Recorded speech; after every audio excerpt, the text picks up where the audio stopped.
वाणी ओम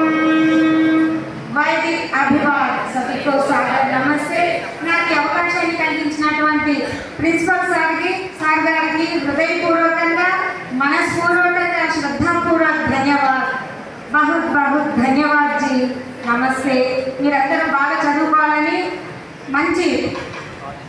భవిష్యత్తు ఉండాలని ఈ భారతదేశాన్ని మరొకసారి ప్రపంచం విశ్వవిఖ్యాతిగాంచినటువంటి భారతదేశాన్ని విశ్వగురు స్థానంలో ఉంచేటువంటి బాధ్యత మనందరిది ముఖ్యంగా విద్యార్థులది మీ అందరిది అని మరొకసారి విన్నవించుకుంటూ ఇంతటితో సెలవు తీసుకుంటున్నాను నమస్తే।